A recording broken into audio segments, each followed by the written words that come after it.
Good, beautiful Sunday, ladies and gentlemen, and welcome again to another episode of your weekly weekend training program or HR talk show program We are the HR Cafe, Usapang Trabaho, Buhay at Iba Pa. My name is Coach Darwin Rivers, and as promised to you guys, our topic for today is about embracing talent mobility as a retention strategy. So let us start our program. The HR Cafe, Usapang Trabaho, Buhay at Iba Pa is an online talk show program that is aired live every Sunday at 3 p.m. Sa lahat po ng kaka-join pa lang or ngayon pa lang nakatutok sa aming programa, meron pong dalawang bahagi ang aming programa. The first part is where we provide updates about DOLE, SSS, Pag-ibig, PhilHealth, or any news about the HR industry. And of course, the second part is where we provide you free training with regards to the topic for the week. So, let me formally introduce myself. As mentioned, my name is Coach Darwin Rivers. I'm the founder and president of the Philippines HR Group. I'm a certified life coach, public speaker, motivational speaker, and HR consultant, and currently the vice president for global HR operations of a BPO company. And of course, joining me today is our constant Mentor Tina Coang. Hi, Mentor Tina. Magandang hapon sa inyong lahat. Welcome to the HR Cafe. I would like to welcome everyone who is watching right now. Please leave your name and your company and where you are in the Philippines or overseas so that we can give you a shout out to the show. Mentor Tina Coang is an operations and HR leader with broad local and overseas experience. She's a general manager for a retail company and best known for her content blog tinaandmanila.com. And hindi nyo na po maitatanong ang ating commentors ay isa sa top 100 Filipinos in LinkedIn for 2022. Now, also, there are other mentors in our program who unfortunately won't be able to join today. We have mentor Rodel Ferentino. Mentor Shona is a president and CEO of Approach Social Geekers. She's also a public speaker and HR consultant with more than 20 years of HR practitioner experience. And of course, we also have mentors John Bernard Ordonez Kaasi, who's an HR learning and development practitioner and educator. Now, as we start our program, kami po ay inaanyahan namin kayong lahat to enter the HR Cafe. Here in our program, kami po ay nakikibahagi ng mga timely usage updates. We also impart knowledge and experience that are value-adding and beneficial to you, our audience. We discuss problems, issues, and challenges, and provide answers and resolutions through our guest resource. If there are any new technologies, tools, and processes, as well as industry's best practice, maaasahan nyo po na pag-uusapan namin ito dito sa HR Cafe. Kung meron naman po kayong mga job openings sa inyong mga kumpanya, inaanyayahan namin po kayo na ilagay po ang job openings nyo, i-post nyo po ito sa comment section dahil po ang HR Cafe ay virtual job board at i-announce po namin ang any job-related announcement para sa inyo. End of the day, we would like to bridge understanding between employers and employees and provide inspiration and motivation to the Filipino. Here in our program, in the HR Cafe, as well as the Philippines HR Group, our main goal is to advance HR in the Philippines. So, Mentor Tina, we've been doing this for more than 2.5 years now. We are the longest running HR virtual program. And we've grown from episode 1 and now we're at episode 114. We've always start our program with our wow quote for the week. And for this particular week, this is a quote from Chris Grosser. According to Chris Grosser, opportunities don't happen. You create them. Ulitin po natin. According po kay Chris Grosser, opportunities don't happen. You create them.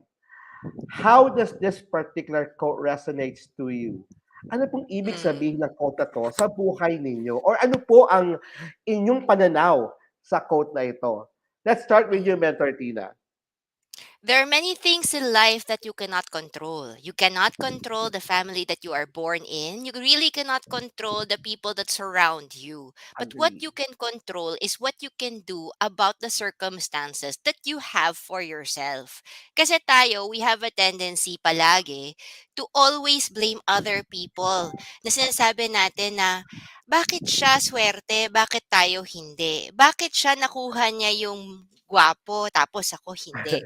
What we forget is our own responsibility to do something so that we are ready for the opportunities that come with us when they arrive. Kasi ang opportunity, minsan-minsan lang dumadating yan. Kunyari, opportunity for example sa isang magandang trabaho, sa isang yung perfect person na gusto mo sa buhay, or isang yung something that you really want, like or opportunity for example to travel or to follow your dreams. But what people forget is while the opportunities are still not there, they need to prepare themselves first. Kasi for example, may opportunity ka para mag-US, 'di ba? Pero wala kang passport. Wala kang pera para mag-apply ng visa. 'Di ba yung wala kang record to make it na pumasa ka to get the US visa? You want to work for a multinational company, you want to work overseas. Pero right now, you're not doing what you can to upskill yourself, to make yourself ready for those positions. So kahit na makita mo na maraming magandang opening overseas, it's so hard for you to apply for them because you're not qualified yet. Ang point ko lang is, habang nagaantay tayo sa mga opportunities na dadapos sa ating lap, kasi sigurado in life, meron talaga yan. We need to use the time and the effort to make ourselves ready for that. Kasi when these opportunities come, sandali lang siya eh, di ba? And it's not just a matter of whether we grab it or not, but also if we are ready for it. Because if we're not ready for it, those opportunities will be missed. Because somebody else who is more prepared for those opportunities will grab it and we will live a lifetime of regret. So sa mga kababayang mga HR, kung may gusto kayong mas magandang trabaho, mas mataas na sweldo, mas magandang kumpanya, or gusto nyo magtrabaho overseas, you need to create that type of opportunity for yourself. Even if kung saan ka man ngayon, nasa probinsya ka, nasa bahay ka, nag-work from home ka, or you're unemployed, you need to really prepare to be qualified for those dreams that you want to achieve starting from today. And I think one of the best ways for you to be qualified and to learn and upskill yourself is to watch the HR Cafe. And before that, I would like to greet Bob Research. Magandang hapon po sa mga ka-HR. Kuya Bob ng Mandaluyong, greetings to you. Gracie Nahera is watching from Rojas City. Alexer Flores is a safety officer from Wiz Winner Construction Services Inc. in the Philippines. Annabeth de los Reyes is greeting us from the Moscola International School. Luis Salazar of Mequest Inc. Good afternoon, everyone. Alexer says, good after. Congrats, HR Cafe. Longest show na. That is true. And happy Sunday watching here from United Nations, Philippines. All right, Coach Darwin, back to you. Okay, for me, itong particular quote na to, it reminds me of what my mom would always say. Medyo kapareho siya. Ang normal, Mm, ang tanda ko, ang sinasabi ng mama ko dati sa akin, ang swerte daw, hindi hinaantay, dapat hinahanap. Dapat uy. hanapin mo ang swerte mo Mm, sa buhay, 'di ba? At mm, I think it's not only luck, I think it's opportunity that she really wants to instill and tell me. Because if you stay on your current condition, if you stay within your box and you do not expand yourself, if you do not mm, uh if you do not grow yourself, then you won't be able to realize your full potential. Yun nga yung sinasabi mo nga, Mentor Tina, 'di ba? The only way for you to be successful whenever an opportunity arises is to make sure that you're prepared for that opportunity. And the only way for you to be prepared is make sure that what? if you're aiming for that promotion, if you're looking for a promotion in the near future, or would like to be on a better position, then what would you need to do? You need to make sure that you train yourself right now. Right now, sa mga panahon to, dapat nagtitraining ka na, nagre-research ka na, pinapalawak mo na kagad yung mga skills and knowledge for you to be able to be prepared for that particular position. Because if you do not prepare yourself, sabi nga ni Mentor Tina, you will miss that opportunity. And every missed opportunity is not only it not only gives you regret, but also it gives you waste of time and waste of resources, kasi hindi mo nagamit yung mga talents at time na binigay sa'yo, and that would be a sin, di ba? For me, you are given every opportunity by the universe, by God, by your family, by your bosses, by your friends, by your network. Use it. Make sure that you're able to expand yourself. And we challenge you here in the HR Cafe. We challenge you sa lahat ng mga fresh graduates, sa lahat ng mga entry-level HR, sa lahat ng mga mid-level managers. We challenge you right now. Ano ang inyong greatest goal in 2023? Kasi next month, ano na yun, di ba? In less than 60 days. December. 'Di ba? Mm. In less than 60 days matatapos ang taon. What is your greatest goal in 2023? And what opportunity are you waiting? If you're waiting for an opportunity for next year, right now, make your steps in reaching that and preparing for that opportunity in reaching that goal. Okay? So that's Mm. it for me. Baka merong mga nag-share about this particular wow quote for the week. Yes, we Mentor do. We have Tina. Salazar Louis who completely agrees with what you said. Preparation for a great opportunity will equip you when that opportunity arrives. We also would like to greet Jam Jam, Annabelle, Paz Kamusaran, Jamie Adun Roldan. Happy Sunday, everyone. Jamie here from Food Panda PH. Order pa more. David Josh, happy Sunday watching from United Nations. And Judy Ann Martinez, happy Sunday, everyone. Okay. So, aside from the wow quote for the week, let's go to our HR question for the week. And alam mo ito, Mentor Tina, ano to lumalabas ng mga question na to normally at the end of the year. There is someone from our community who posted that the person is planning to resign on or before December. And alam na niya na pag nag-resign siya on or before December, it will take 30 the days. company to 30 days, di ba? Para ma-release ang Mm. kanyang full and final pay. Now, ang tanong niya, meron naman daw sa batas na nagsasabi na dapat ang 13th month pay binibigay bago mag-December 24.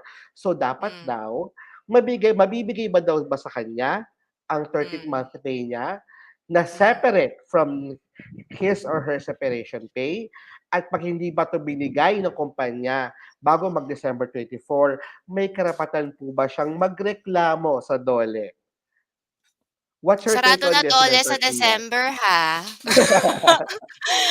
These people, DOLE is not 24/7. I mean, they do take holiday break. So, before you threaten HR na magrereklamo kayo sa DOLE, make sure bukas po ang DOLE. Kasi nakakaburat din po kung magrereklamo ka tapos yung SINA mo, mediation, next year na. And then, it's almost at the same time ng pag-release ng 13th month pay ninyo. Well, for me to answer, I'll leave Coach Darwin to answer this, but I will address first the big question in the room that everyone keeps on asking pagdating ng pagko-compute ng 13th month pay.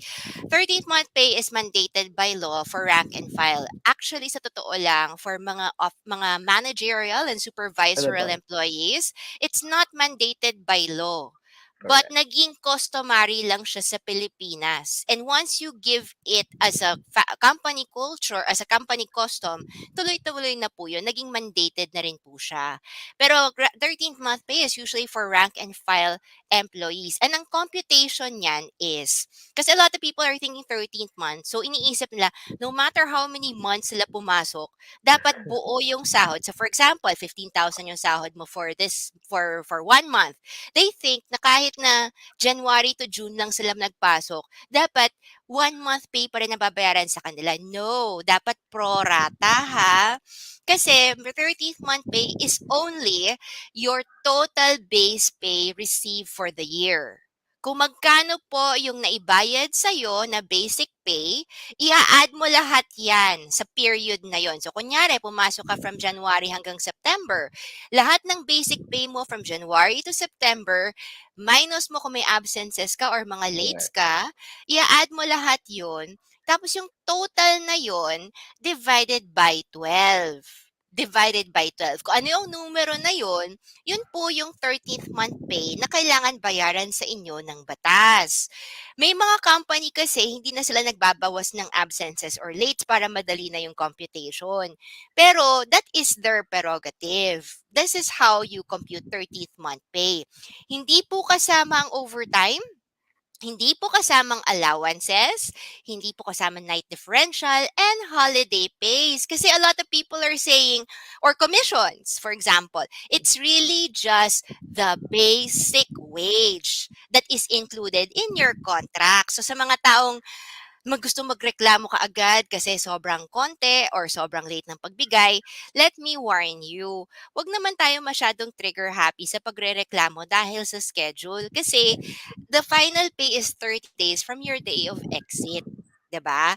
So, magreklamo tayo pag hindi nyo po nakuha yung dapat sa'yo na doon sa deadline na binigay sa atin ng DOLE at ng labor code. Huwag tayo masyado sa huling-huling pagpasok natin sa isang trabaho, makikipag-away sa HR or sa boss natin or sa company natin for something na ibibigay naman talaga sa atin. Pero gusto lang kasi natin makuha natin by Pasko and not after Pasko. 'Di ba? Kasi a lot of people are saying, this is for my right. And for me, you know what? That pride, it's not fried chicken. You cannot eat your pride. 'Di ba? Sa dagal ng pagtatrabaho mo sa isang kumpanya, sa huling araw mo, doon ka pa makikipag-away. And sa akin, it's same with any relationship, working, friendship, or relationship. Always be graceful up until the very last day kasi you will never know how valuable your ex-employers or ex-colleagues or your ex-bosses are. I'm still very good friends with my ex-employees up until today. And I have referred them to other jobs. I have recommended them. I have given them more than what they should ask for because we have a good working relationship. Let us not sabotage that because gusto lang natin makuha yung 13th month pay natin by to December 24. Because sa pag-aaway natin ganyan, matatandaan yan ng mga employers natin. Sa akin, dapat makuha mo siya within 30 days. Pag hindi mo nakuha, tsaka ka na magreklamo. Pero pag wala pang tapos ng deadline, magrereklamo ka na kaagad or magdadabog ka or you will insist on your way because you want something ng pampamasko, baka magre-regret ka later on kasi 2023 is a brand new year and who knows, you might still need your employers from before. No point na makipag-away. Love and peace, di ba? So, Coach Darwin, your answer to this. My answer to this, sige. Unang-una, totoo yung sinasabi nung nagtanong na ito na meron naman talagang batas na nagsasabi na ang 13th month's pay ay dapat binibigay on or before December 24, 'di ba? Pero dun sa sitwasyon kasi niya, siya ay nag-resign Mm. bago mag-December 24. So Mm. technically, inactive employee na siya. So pag Mm. inactive employee ka na, you are Mm. already part of uh, the clearance process or the offboarding process. So kailangan mo munang gawin ang dalawang bagay. Una is make sure mo na may proper turnover ka kasi may 30-day Mm. notice period ka. Pangalawa is Mm. you should know that, sabi nga ni Mentor Tina, may 30 days na binibigay ang batas para ma-process ng inyong kumpanya ang iyong final pay. At itong pag-process ng final pay nyo, hindi ito kasabay na pag-render niyo ng 30-day notice ha. Mm. Ang 30-day na pag-process final pay is doon sa last known working day ninyo. So Mm. basically, yung 30th month pay nyo, makukuha at makukuha nyo naman yan. Pero part na po siya ng final pay. At hindi po ito sa klaw ng batas na kailangan ibigay bago mag-December 24. Kasi nga resign na kayo, inactive employee na kayo bago mag-December 24. So technically, ito po ay mabibigay sa inyo sa as part of your final pay. At dun pala, dun sa mga nagsasabi na automatic po ba na kailangan pag nag-resign ako at nakapag-clearance ako, nag-resign ako, kailangan 30 days yung mai-release kagad ng aking employer yung aking final pay. Ito po ay kailangang may kaakibat na clearance process. Kasi po, although dun sa sinabi ng DOLE na within 30 days kailangan ma-release Mm. ang final pay, meron pong naunang jurisprudence doon, ang saligang batas, na nagsasabi na yung meron kasi jurisprudence na na nagsabi na hindi ka yung unjust I forgot yung term, yung parang hindi ka pwedeng magpayaman or magkapera at Mm. at the expense of others or at the expense of your company. Kasi kung hindi ka patapos ng clearance process at meron ka pang hindi nai to turn over or meron ka pang asset na hindi naki-clear sa company, hindi automatic na ibabawas sa 30th month pay mo. Kasi papaano kung mas malaki pala yung asset na nakuha mo kaysa doon sa 30th month pay mo. At nangyayari po talaga yan. For example, ngayon na nauso na ang work from home, napakarami po mga kumpanya ang nagbigay ng mga laptops. Magkano po ang laptop ngayon? Nasa 50,000, yung 45 mga to 50. Yeah. 45, 50,000 at yung mga magagandang uri ng laptop, minsan umaabot pa ng more than 100,000. Yeah. Pero, ang final pay mo ay less than even 20 to 25,000. So, hindi mo pwedeng sabihin na, nako, ibabawas na lang ng employer ko sa full and final pay ko. Or kailangan makuha ko yung final pay ko kasi kahit na hindi ko nabalik yung laptop, hindi po ganun yon. Kailangan po ay matapos muna ang clearance process ninyo bago makuha ang full and final pay. At kung meron kayong asset na hindi pabayad o hindi nasapat sa inyong final pay, may karapatan po ang kumpanya na habulin po kayo at sampahan po kayo ng criminal case. So yun, mag-iingat po tayo doon, ha? Nako, maraming mga comments dito. Mentor Tina, Yes. baka gusto We mong have basahin. Gracia Del Villar Maniago. Hi, dear mentors and co-watchers. Joy Lucas is watching from BGC. Brie Gonzalez is saying congratulations for being the longest running HR talk show. Mary Chris Soriano Binluan is watching from Mactan Island in Cebu. June Aspacio reminds us that except if CBA approved provision where the equivalent of your monthly is the basic pay. So it Agree, Sir depends if Jun. it's company culture, if it's company, what do you call it? Practice or it's written on the CBA. All right, next. Okay, so let's start with our updates. Let's go to news coming from Dole.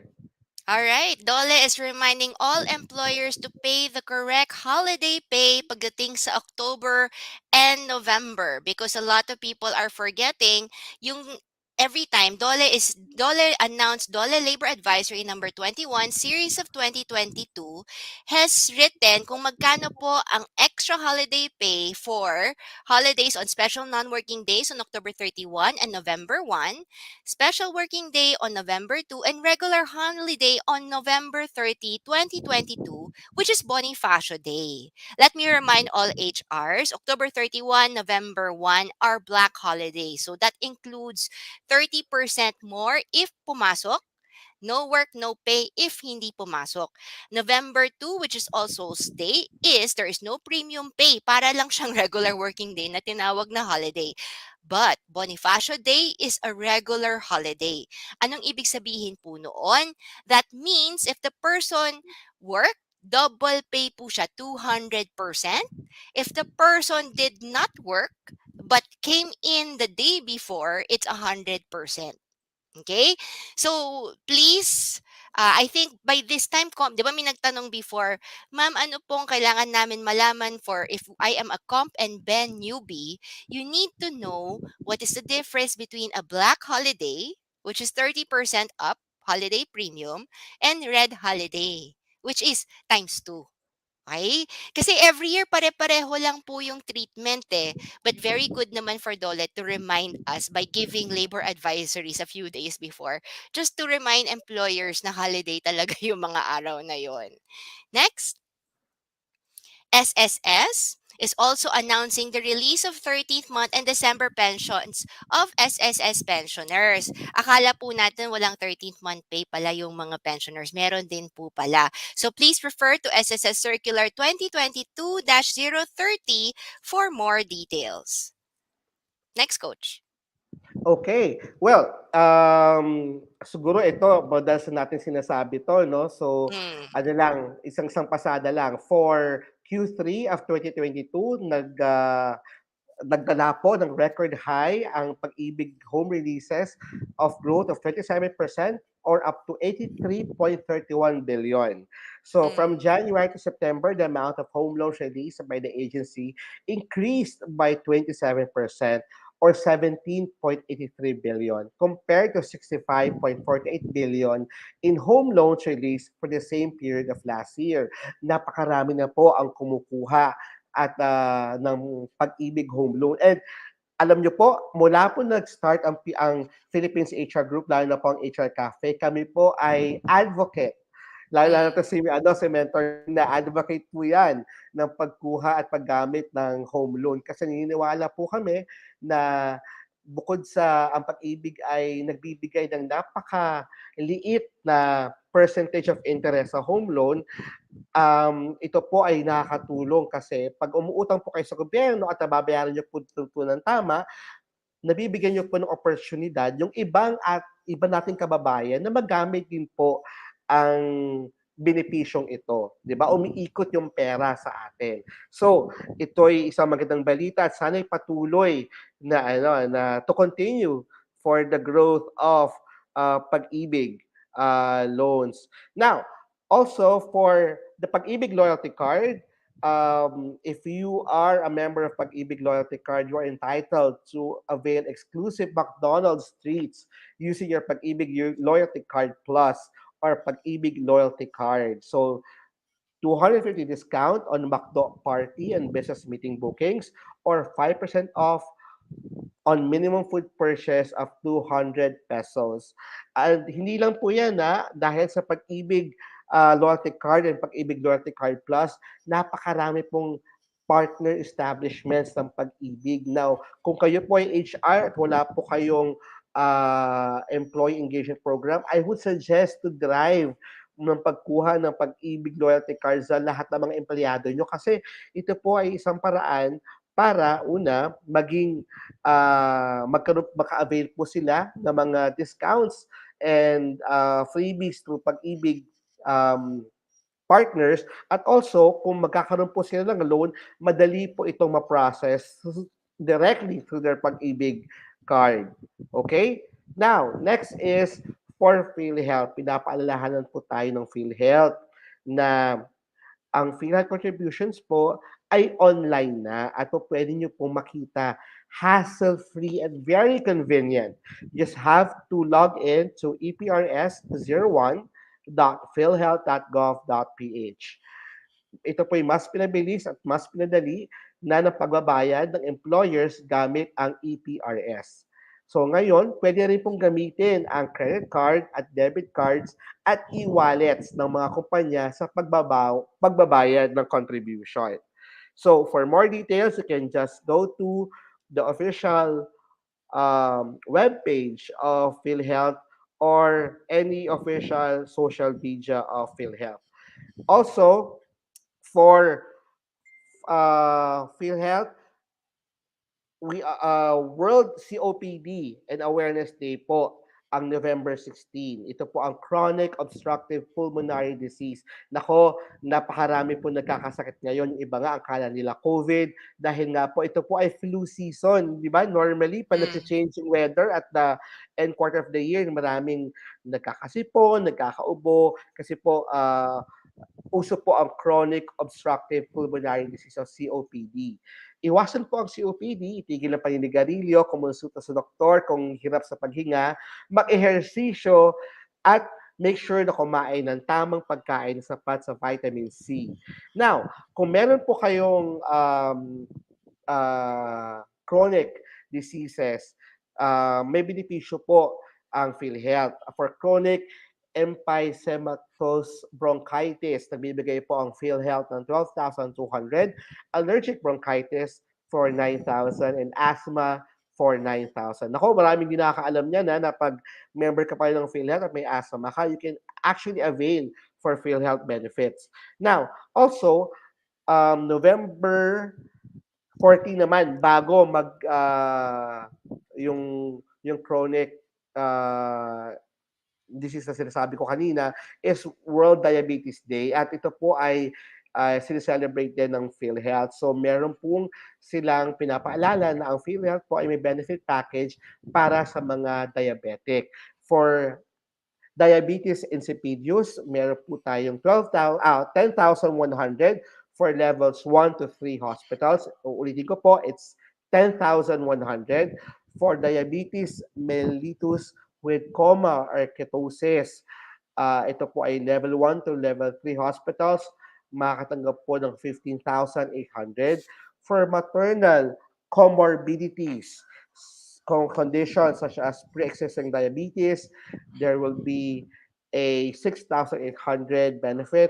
And for diabetes mellitus without complications or non-insulin dependent, for level 1 to 3, 4,000 po. And for levels 1 to 3 hospitals, may 2,800 para naman po sa mga non-insulin dependence. So, lahat po ng sinabi ko, mga benepisyo, ay binibigay po ito ng PhilHealth. At ang PhilHealth po ay nakikinabang po lahat ng mamamayang Pilipino. Kaya importante po ang paghuhulog natin sa ating PhilHealth. Dahil sa maliit na halaga, malaki po ang naitutulong nito sa oras ng ating pangangailangan. Okay? And just a few words from our sponsors and partners. El Puerto Marina Beach Resort and Vacation Club is a partner of the HR Cafe and Philippines HR Group. If your company, your family, or if your barkada or your co-employees is looking for a place to stay, in the beach. They have beach resorts in Pangasinan, Boracay, and also in Palawan. Just reach out to the Facebook page of El Puerto Marina Beach Resorts and Vacation Club and just inform them that you're a member of the Philippines HR Group and you are entitled to exclusive discounts and privileges. Also, the Philippine HR Group partners with eShield, and for all members of the Philippines HR Group, you get 15% exclusive discount when you avail of eShield for your company. eShield po ay isang Fitbit or isang wearable gadget na nagmamonitor ng health and wellness ng inyong mga employees. So, you just have to register at the Shield's website, www.shield.me/ph-hr. eShield is a partner of the Philippines HR Group and HR Cafe to promote healthy lifestyles to your company's employees. And kung meron po kayong mga questions or kung meron po kayong gustong itanong or gustong malaman, please post it at the main page of the Philippines HR Group Facebook page. We're also in LinkedIn. Ang ating Facebook page po ay nasa 282,000 members na. We're really one of the biggest communities of HR and HR professionals in the world. And ang ating LinkedIn is also a big community na more than 15,000 already. So please, if you have questions, post it there. And a lot of our community members are always ready to help out. Andyan po ang mga ating mga senior mentors, ang ating mga mentors, ang ating mga moderators and admin, and of course, all of the community members of the Philippines HR Group would be happy to answer and provide you with our experiences and our knowledge about your issues or concerns. Okay, so that's it. And we go to the second topic or the second phase of our program. And of course, ako po ang next speaker. So I'll let Mentor Tina introduce me for the second All right. part of our show. It's a great pleasure for me to introduce Coach Darwin Rivers, who everyone knows. He has more than 20 years of progressive leadership and management experience in both operations and human capital departments with top Fortune 500 companies like DHL, Sykes, Cytel, HSBC, DuPont, Canon, Asurion, and United Health Group. He is a proud graduate of the Polytechnic University of the Philippines, where he took up BS Sociology, and University of the Philippines Soler, where he took his post-baccalaureate studies in industrial relations. He is a firm believer of education, which led him to finish several global certifications. He is a certified human resource professional, CHRP, a certified professional manager, CPM, certified life coach, CLC, and a certified emotional intelligence professional, CEIP, and a certified Six Sigma Green Belt CSSGB. He is a multi-awarded executive. In the following, he was the 2018 Pillar of Youth Awardee, 2019 HR Leadership Award, 2019 Top 11 of LinkedIn's Top 100 Filipinos to follow, and in 2020, he was among the 501 top global HR leaders of the world of the 25th HRD Congress in India. He was recently named 2020 Top 8 of LinkedIn's Top 100 Filipinos and Top 9 in 2021. He is the founder and president of the Philippine HR Group, the largest online community for HR and HR aligned professionals with 280,000 members. Real members and growing. He is the chairman of Philippine HRG Inc., a non-stock, not-profit company that focuses on providing basic training and learning events since 2016 to advance the Filipino professional. He has been featured in multiple radio, TV, print as a resource speaker, and he is now currently working as a VP of HR for global operations, managing operations across Philippines, Asia Pacific, USA, Latin America, and European region at Inspiro, a BPO company. Most of all, I'm very proud to call him a friend. He's a very gracious person, wonderful educator, and very generous to all. Let me welcome Coach Darwin Rivers to talk about embracing talent mobility as a retention strategy. And with that, I'll just be in the background. For everybody who's watching, please ask your questions on the chat box and we will read it after the show. See you soon. Thank you, Mentor Tina. So, magandang hapon po sa lahat ng nag-abang para sa ating second part of our program, ating free learning. At ang topic pong pag-uusapan natin ngayon is about embracing talent mobility as a retention strategy. And let me just share you my screen. Just give me a few sec. Okay.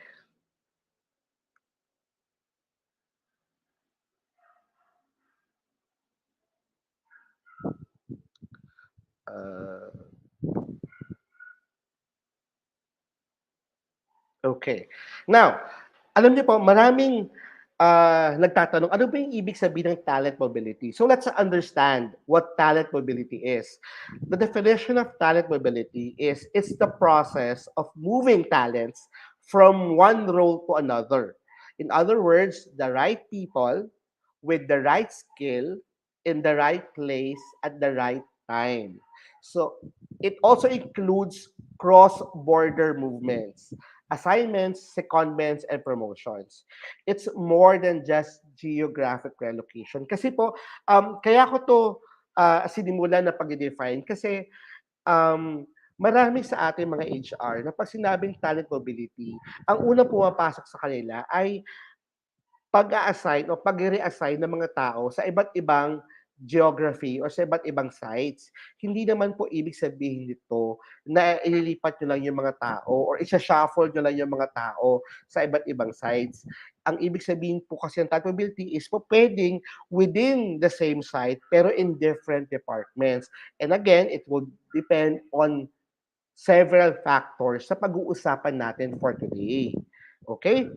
So, next is that, do you know that uh,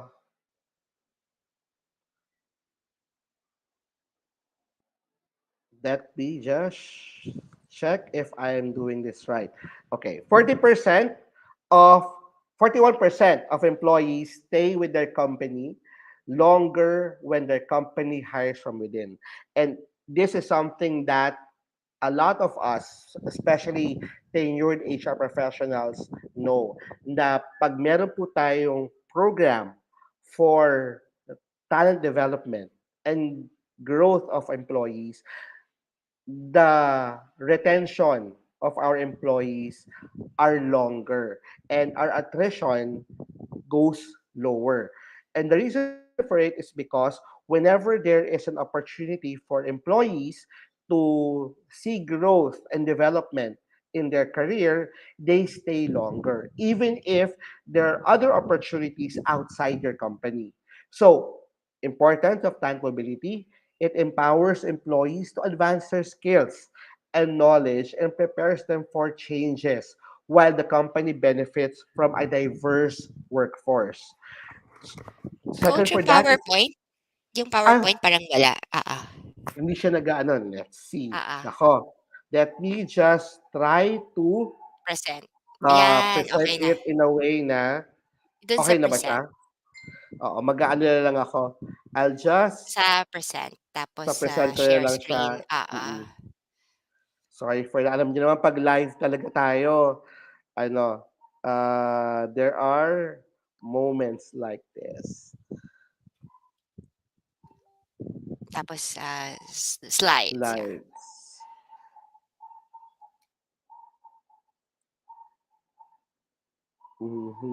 Just give me a few sec.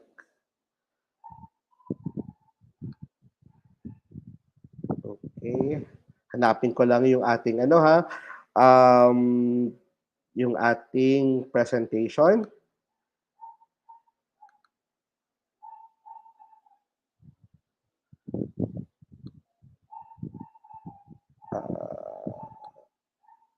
Yan. Let me know if you can see it. Not yet pa rin. Okay. Maybe It send it is to me. loading. No, it's loading. You don't have to worry. Okay. It's loading.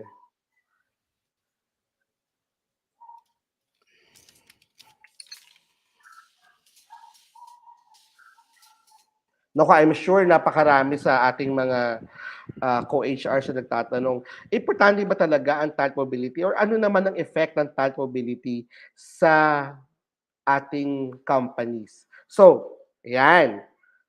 Can you see my slides now? Perfect. Okay, go. Sige. Sabi ko nga, andito na tayo kanina, sinasabi ko na 41% ng mga ating mga employees based on research stays longer sa ating company if there are opportunities from within. Tandaan nyo po, ito po ay global survey at scientific research na nagsasabi na pag binibigyan mo ng opportunity ng growth ang inyong mga empleyado, lalo po silang magiging loyal at mas lalo silang magsistay sa inyong organization. And if they stay, if you retain them, then the risk of having attrition is very, very low. Importance of talent mobility, it empowers employees, again, to advance their skill. Kasi pag in-expose mo sila sa different opportunities or sa, let's say, you move them from one department to another and you uh, provide them with an upskill for their current skills, then the knowledge that they would have would eventually prepare them para if ever kung sabihin natin ad hoc lang yung role, 'di ba? For example, merong magli-leave for a month or two, 'di ba? At kailangan mo ng supervisor or ng manager at nag-assign ka ng ad hoc supervisor at tinuruan mo yung empleyadong to kung paano mga yung role ng isang supervisor. Then even if bumalik yung supervisor mo or manager at itong ad hoc manager or supervisor mo ay bumalik sa pagiging regular rank and file, meron na siyang skills and knowledge ng role na yon, and you can always tap the person. So you empower employees in advancing their innovation skills. Next for that is internal mobility, supports career agility, may moving employees into new roles. Remember, agility is very important kasi it means that whenever an employee is agile, he or she is able to take more responsibilities, to do more tasks. And if he or she is prepared, or you've prepared the employee to be agile through internal mobility, then you're also helping not only the person, but also the team. Okay? And when while we're discussing about agility, there's what we call career agility. Career agility refers to one's ability to keep pace with the demands of the modern business landscape. Ibig sabihin, habang nagsistay si employee sa organization nyo at habang nagiging matibay ang career agility niya, mas lumalawak ang kanyang kaalaman, mas lumalawak ang kanyang experience, ang kanyang skills, mas nag mas may opportunity siya ang mga employees nyo na matulungan lalo at mas maging productive lalo ang organization. Internal mobility supports career agility by moving employees onto new roles, projects, tasks, and even coaching opportunities so that they can grow and be more agile with their people and team members. Tandaan po natin, career agility equals internal mobility or prepares them for internal mobility. Based also sa research, replacing an employee can cost up to twice of that employee's salary. Alam po natin to, di ba? Whenever we're losing an employee, we're investing on sourcing, recruiting, identifying the right candidate. It's not only time and resources that we're also giving, di ba? But also all the efforts. And again, alam natin na mas madaling mag-train kesa magpalit ng employee. And part of the benefit of talent mobility is day-to-day growth in the current role versus changing jobs or companies to find new growth opportunities. Excuse me po. So, basically, instead of maghanap siya ng opportunity sa labas ng company, kung meron namang within, kung meron namang opportunity na nakikita yung employee at natitrain siya ng tama, hindi na siya maghahanap ng opportunity sa ibang organization. And it's a shift from what an employee should do in a role to what they can or want to do. Kasi pag pinakita mo, for example, if the the employee, kasi marami sa mga employee natin, and this happens to a lot of organizations, aminin man natin o hindi, may job opening. Yung mga job opening natin within the organization, lalo na pag malaki kayong organization, marami kayong mga sites or marami kayong mga departments.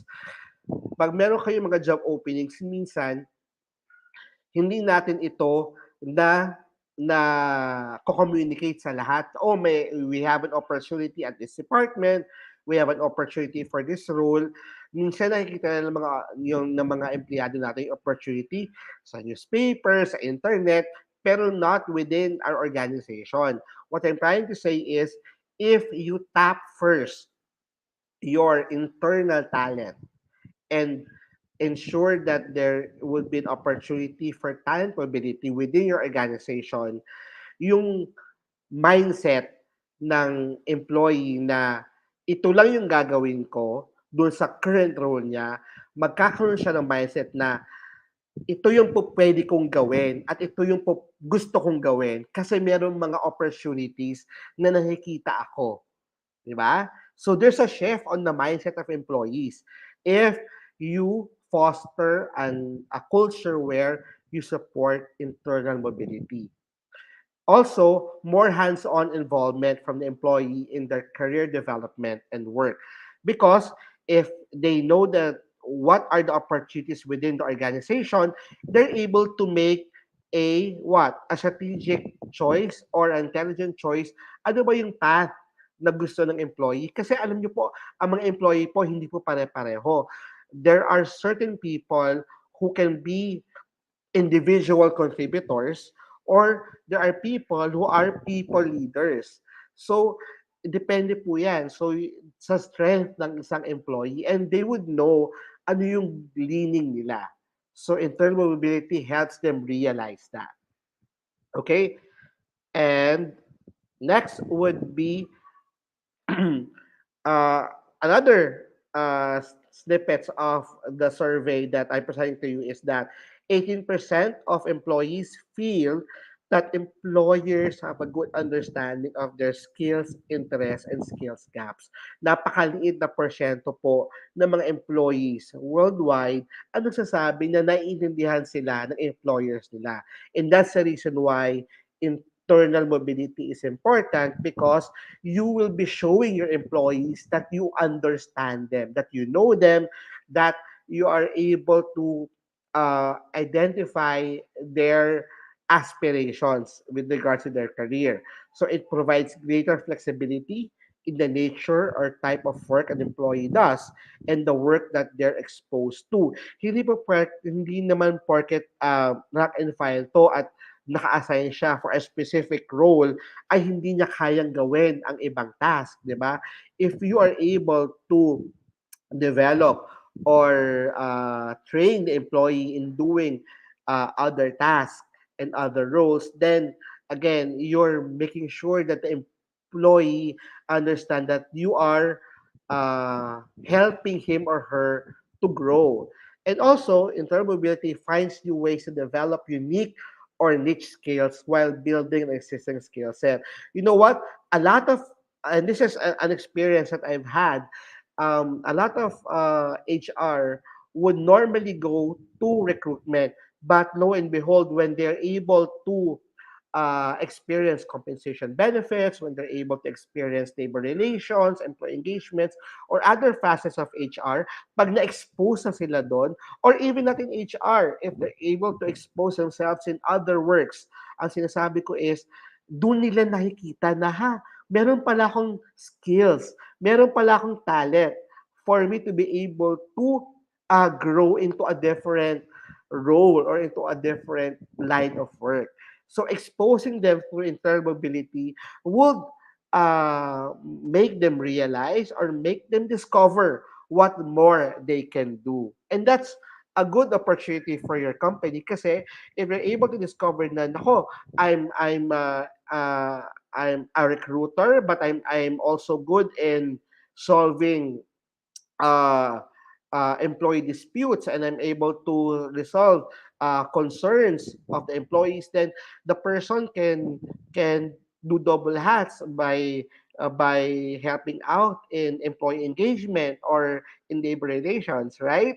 So and again, use it into a different setup. Pwede rin hindi naman sa HR, pwedeng in different departments. Let's say I've seen people from operations who never had any inclination in IT, but when they were exposed to IT work within their organization, they were able to move up to an IT role in their careers. So that's very important. Being able to support a culture where internal mobility is present and active is beneficial to everyone. Now, how do you create your internal mobility strategy? Diyan nag-start na po tayo ng ating learning. First is, kasi nalaman na natin ano yung importance ng internal mobility. Now, paano ba gumawa ng strategy for internal mobility? Unang-una, it always starts with the hiring process. Diba? You need to consider, pag nag-hire po tayo, you need to consider yung future potential of the employee when you're sourcing a candidate. When you're interviewing a candidate, you're not only interviewing the candidate for the position that he or she is applying. You would also like to know ano ba yung pwedeng gawin ng employee ito in the near future. Ano yung mga potential niya? May potential ba siya maging leader? Meron ba siyang knowledge or experience in other facets that the company might be looking for or existing role inside the organization? Po pwedeng the employee is only applying for an admin role right now, but that particular applicant has experience in QA, has experience in production, has experience in being a supervisor before, then you need to consider that whenever you're hiring. Because if you're considering the potential of a future employee whenever you are hiring, then it provides you a big window of opportunity in creating your internal mobility strategy. Mas magiging madali lang kasi meron na siyang aspiration, meron na siyang talent, meron na siyang experience. Because when you're interviewing the person, you're not only looking for what is in the paper or what's in the resume, but also the potential of the person. And internal mobility is about internal employees. If you're hiring from the outside of your company, it helps to consider the future potential and mobility of the candidates you source by hiring with career agility in mind. Ibig sabihin lang po nito, normally internal mobility is really more of developing your internal talents. But if you are hiring for an external talent, make sure that you're hiring an external talent with future potential. So always hire not only for skills and knowledge, but for potential. Okay? Next is put the right structures and policies in place. You know what? Kahit na meron tayong ah, plan to make sure that we build a culture of internal mobility, kung wala naman po tayong policies and processes in place, kung wala tayong malinaw na application process for internal transfer, wala tayong malinaw na policy for internal promotion, wala kayong malinaw na process in terms of papaano ba yung pagkakaroon ng temporary o ad hoc role, 'di ba? Kung wala itong mga to in place at napakarami pang mga policies and processes na nagsusupport para magkaroon ka ng internal mobility sa inyong organization, hindi po ito magiging successful. Internal mobility is more than just promotions or pay raises.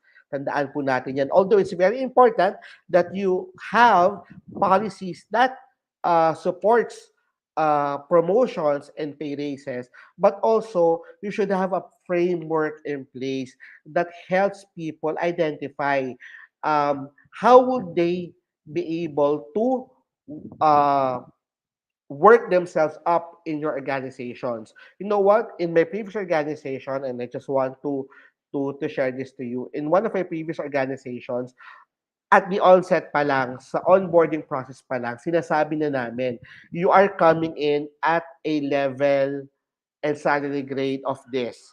And with X number of X number of months, or X number of trainings, you'll be able to achieve level the next level, 'di ba? At kumbaga malinaw sa kanila papaano ba ang promotions dito, papaano ba ang vertical or horizontal transfer dito, papaano ba ang inter site transfer. Kasi kung wala naman kayong process or policy, halimbawa, meron kayong napakalaking talent na potential na mga leaders or managers sa Luzon at meron kayong bagong site sa Cebu or sa Visayas or Mindanao, instead of mag-hire kayo ng external or magkaroon kayo ng training sa mga employees nyo in that area, you might want to reconsider in transferring people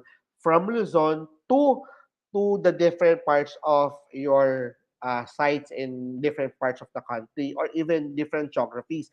Kasi what would happen is they would people would appreciate that. You know what? One of my most recent experience is I have a supervisor here in Manila. And I asked her because there's an opportunity for an ad hoc role for a manager level in one of our sites in Dumaguete and Iloilo. And she said yes to Iloilo. And you know what? She's very successful in her role in Iloilo. We never imagined that uh, being a supervisor for less than 2 years when she was put into a position where she needs to step up as a manager in a different geography with different set of leaders and stakeholders, she was able to level up and really do the job very well.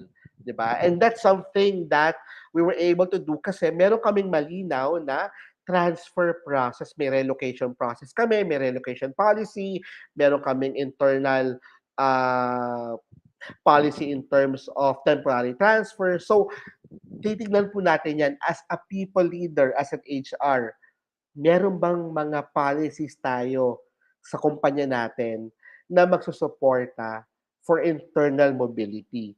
That's something that is you need to look into for you to be able to be successful in your internal mobility strategy. Next would be third is create a clear career track in your company. And this is what I was really telling you earlier, di ba? Sabi ko nga sa previous company ko, sa start pa lang, alam kagad ng employee, oh, you will be coming at a salary grade, let's say, 24.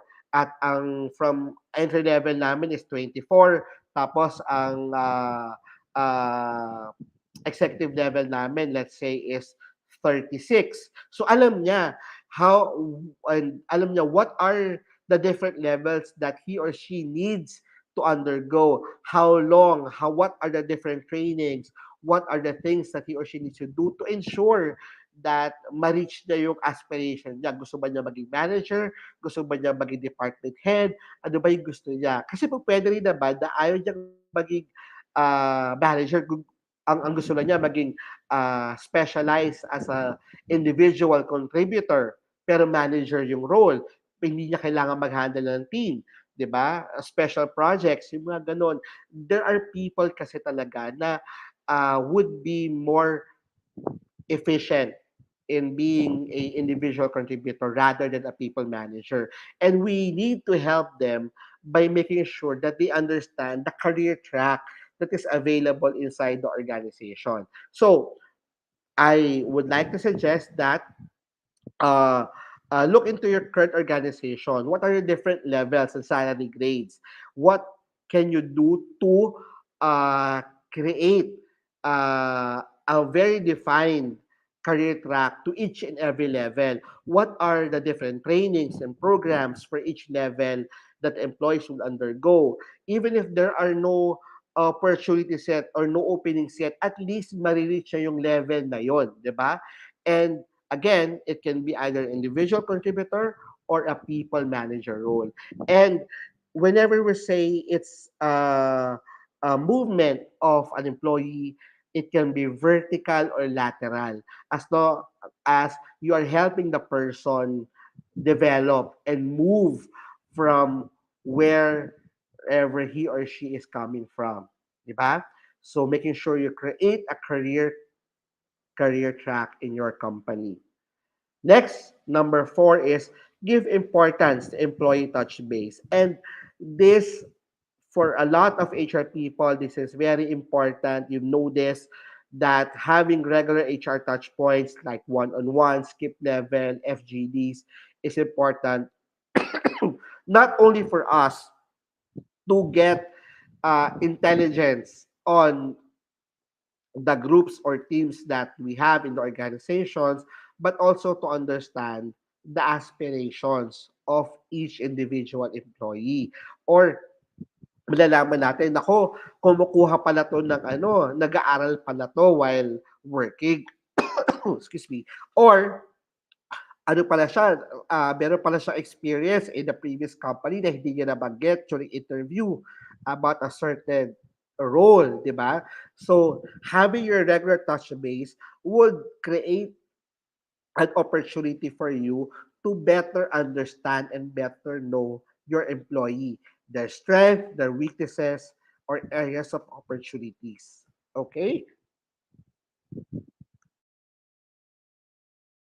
Okay, pasensya na po at medyo inuubo po tayo ngayon. But let us continue with our presentation. Aside from regular touch base, we need to invest in our leadership development. Um, One of the things that we would encounter in having an internal mobility strategy is there are certain leaders na hindi nila papayagan na yung mga high potential sila ay mawala sa team nila. And we know that, di ba? There are certain types of leaders where, nako, ayoko alisin mo to kasi ayan na nga na yung high performer ko sa team ko, aalisin mo pa. Pero understand, ano ba yung aspiration ng tao? Many of our employees have or want to develop their skills needed for leadership. So, baka naman po pwedeng meron siyang high potential employee, pero ang gusto ng employee na to, gusto rin niya maging supervisor, gusto rin niya maging manager, di ba? And there's opportunity in other department or other area, pero hindi siya ini-endorse o hindi siya pinapayagan ng current leader niya. I would suggest to um, make sure that your leadership understands the importance of internal mobility and also investing also in the leadership development of their own team members na whenever they take care of their employees, whenever they take care of the development of their employees, they're not also taking care of their teams but also the whole organization. It's important factor in leadership development, which necessitates upskilling and exposure to different parts and aspects of the business. That's the reason why internal mobility is important. If the leader is able to train people or endorse people in our departments and have the person undergo different kind of trainings, then that is a good way of leadership to really develop the opportunity for those employees who would really like to step up, right? Next would be make learning more accessible. A lot of our organizations are very busy in engagement, very busy in managing labor relations. We should also make sure that we have a very robust learning program or talent development program in the organization. Kasi kailangan sabay yan. If you've already established a career ladder or a career path, yung sinasabi ko nga, in your organization, make sure that each and every step of the way, there is a learning opportunity being given to those who would like to avail of career progression. One thing that the pandemic has taught us, it's not only face-to-face learning which is effective. You can also do CBT or computer-based training. You can also do hybrid type of training. So making sure that employees understands that there are different training opportunities or learning opportunities within the organization that would promote talent building and skills building or skill sharing, di ba? Any opportunities where skill sharing will become accessible is beneficial to the organization. Kasi you're exposing the person with additional knowledge, additional skills that will prepare him or her not even if the job is available, but when the job becomes available, there's already people who would be there to immediately uh, fill the role. So making learning for accessible is really an investment. You need to make a good investment in making sure that learning or talent development is available in your organization to support internal talent mobility. Number seven is understand how you'll adopt to shifts in company culture. You know what? Creating a culture where internal mobility is a cornerstone of employee experience, medyo mahirap to kasi marami hindi nakakaintindi, marami pa rin ang hindi nakaka-appreciate. And reason for it is, sinasabi ko nga, there are certain leaders that would have certain biases. There are certain leaders na takot na admit ng internal employee coming from a different department, absorbing from their own department. They would rather get an external uh, candidate. Or meron talaga mga managers na mas inclined nila kumuha ng external kasi they would like someone nakakilala nila sa labas or whatnot. What I'm trying to say is you need to fix that culture in your organization by talking to your leaders, talking to your frontline leaders, your executives of the importance of adopting and shifting to a culture that supports internal mobility. Because that's the only way for you to retain talent, develop talent, and ensure that talent would always be available whenever it is needed. So, I would like to present to you something that I created. I call it CAMP. These are the four guides to a successful tangibility strategy. Ano ko lang po to? This is something that I made up and I feel that this is a guide for everyone in terms of assessing their talent mobility. Number one is C for culture. Build a culture that supports internal mobility. Napag-usapan na natin yan. Ano ba yung mga steps para ma-build a culture of internal mobility? Ang A is audit. I-audit natin ano existing skill set of your current pool. Meron ba? Ano ba yung mga skill set ng mga empleyado natin? Kung meron, anong mga possible uh, roles in the future ang pwede nilang magawa? Or ano-ano yung mga aspiration nila, di ba? Next is M or marketplace of internal talent. Ensure you have a bench of available talents kasi ibig sabihin nito, even if hindi pa available yung position, as long as you're training people who are able to fit into the role, that's very important in strengthening your internal talent marketplace. And then P, prepare for reskilling. You always reskill. Hindi pa pwedeng hihinto ka na lang kasi na-train mo na itong batch na to. After some time, they will need reskilling. Always make sure that there is an opportunity or there's a scheduled reskilling process for each and every employee. Okay, remember, camp, culture, audit, marketplace, and preparing for upskilling. Now, we're almost at the last part of my session, and I just like to share this to you. Employees at companies with high internal mobility again stays longer, twice as longer if there are opportunities within the organization. I would like to share to you the culture in this, the culture in my company. A lot of our senior leadership, managers and above, 70% have been in the organization between 5 to 20 years. And a lot of people right now are actually uh, on their 15th and 20th year in the organization. Reason why they're staying, because the company provides them opportunities of internal mobility. They provide opportunities from within. Kasi napakadaling sabihin na we provide opportunities for employees.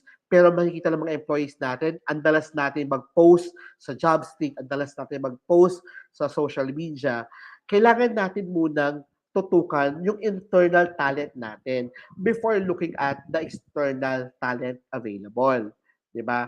Of course, walang masama na tignan what uh, external talents can actually bring to your organization. What I'm just trying to say is, even if you have external talents available, make sure that there's always internal talents available and willing, highly trained to be able to be put into a role, right? And let me end this presentation with a quote. This is something that I've read before. I don't know who's the author, that's why I put it as anonymous.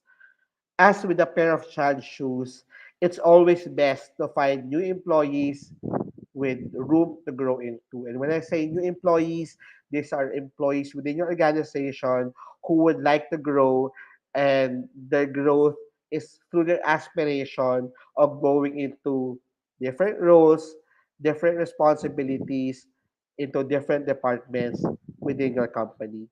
Give them opportunity, and believe me, they will be loyal, they'll be more productive, they'll be highly efficient for your teams.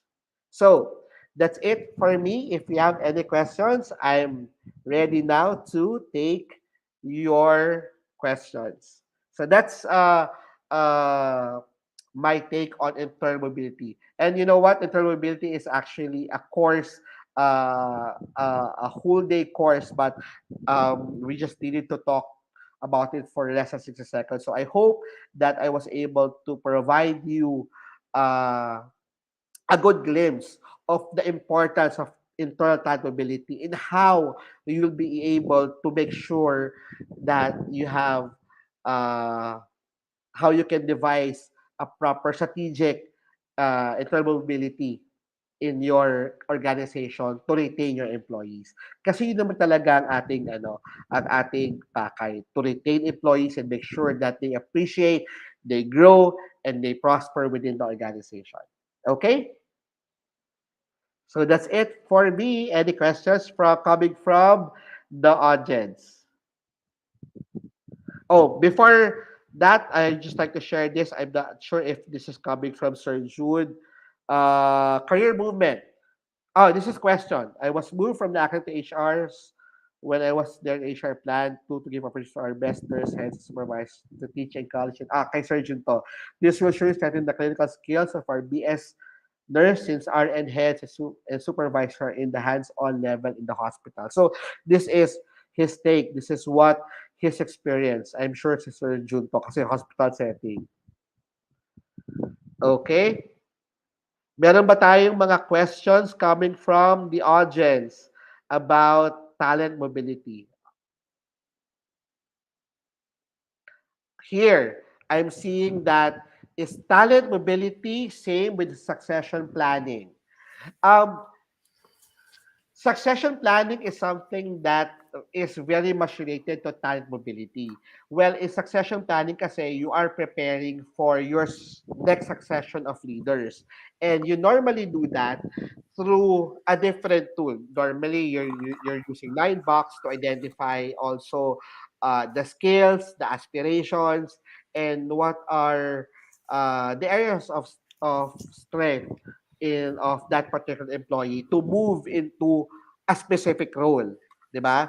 Sa talent mobility kasi, hindi siya more specific role. It's really more of you're really preparing your employees for whatever role that they aspire for, meron mang opening or wala, 'di ba? Mm. Sa succession planning kasi, you're planning for a replacement of a person if ever that next level person will leave the organization.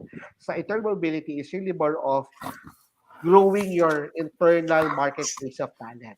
But somehow they're very similar because in terms of looking into the aspiration of the person, looking into the kind of trainings that the person needs, looking into is there processes and policies that supports the movement, halos pareho lang po siya. Magkaiba lang po siya definition at magkaiba po siya dag,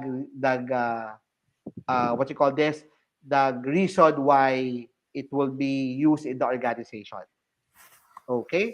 Any other questions? Yes, I do. Hello? Yeah, I do have Yes. a question. So I'll welcome everyone to ask questions using the chat box, so we'll read it at the show. Pero di ba in the Philippine HR group this week, there were two questions, I think, regarding talent mobility, but in a different way. HRs were asking na if dadagdagan daw ng responsibility ang isang employee, kasama din po dapat ba ang pagdagdag ng sahod? Kasi it seems na parang some employees nowadays are willing to do extra work only if they are given extra pay. What's your thoughts about that? Ako, my thoughts about it is this. If the extra work that you will be asking the employee is something supervisorial or managerial, that would entails not only having the right skill to do the job, but also having the right maturity to handle people. Mm, What we do in our organization is we provide them an ad hoc allowance or a mm, temporary allowance for the ad hoc. Kasi pag sabi ad hoc, temporary yan, di ba? mm, So, we provide them with an ad hoc allowance mm, equivalent sa palagay namin na would bump their salaries during the time that they are doing this particular responsibility. Pero mm, if you're saying that you're giving if you're assigning people task pero it's really more of hindi naman siya supervisorial or managerial but really more of part siya ng developmental role ng person na mm, aligned sa kanyang aligned mm, sa kanyang what you call this sa kanyang current responsibility. For example, recruiter siya, mm, level 1 recruiter. Tapos binigyan mo siya ng role na, imbis na mag-recruit ka na nagsosource and recruit ka over the phone, try mo mag-interview ng tao. Try mm, mong mm, mag-behavioral interview. Tuturuan ka namin mm, paano mag-behavioral interview. Hindi ibig mm, sabihin na tuturuan ka mag-behavioral interview, dadagdagan yung sweldo mo. Kasi nga, mm. ina-upskill ka na noon. Kumbaga, you're being Trained. train for you to expand your current role. Mm, Nasa current role mo pa rin siya. Pero if mm, what I'll be saying is, meron akong supervisor, pero meron akong high performing employee. Tapos mm, nagkaroon ako ng need for a supervisor kasi may nag-resign na supervisor. At yung mm, role ng supervisor, 'di ba? Pag mm, supervisor ka, aside from yung knowledge base and skills na kailangan alam mo, meron ka pang administrative task diyan, nagche-check ka pa nag-OT na mga empleyado, gumagawa ka pa mm, ng mm, reports, 'di ba, and what not. mm, So, normally we give a ad hoc allowance. mm, Kasi mm. yung task na binibigay mo sa kanya above and beyond what his or her current roles and responsibilities. Kumbaga talagang malaki yung dadagdag sa role niya. So So what that's my take mm, about it. so what Coach Darwin is saying is that before you give a person additional responsibility, maybe it's good for HRs or bosses to have a talk first with that employee to explain why the additional tasks are given in the first place. Kasi Coach Mm, Darwin has been talking about talent mobility as a way to give current employees the ability to upscale and hopefully parang pataasin yung kanilang posisyon sa kumpanya. Kasi the more that they do, the more responsibilities they have, obviously, the salary will also follow. So you have to do the work first before the additional pay. But a correct. lot of companies kasi, what they do is they just give additional roles without Correct. explaining why. So nagmumukha tuloy sa empleyado na, uy, nakikiisa ka na kaysa mag-hire ka ng isang employee, ako yung binibigyan mo ng trabaho, pero yung sahod ng isang bagong hire, hindi mo naman binibigay sa akin. Dagdag Mm, trabaho lang sa akin, dagdag sakit ng ulo, pero at the same price range. So it seems mm, there was a lack of communication. Kaya pinag-uusapan ng pera. When in fact, dapat nga yung employee, in Coach Darwin's explanation, magpasalamat pa in a way because you are training him or her in a much wider, bigger role that is beyond your salary grade.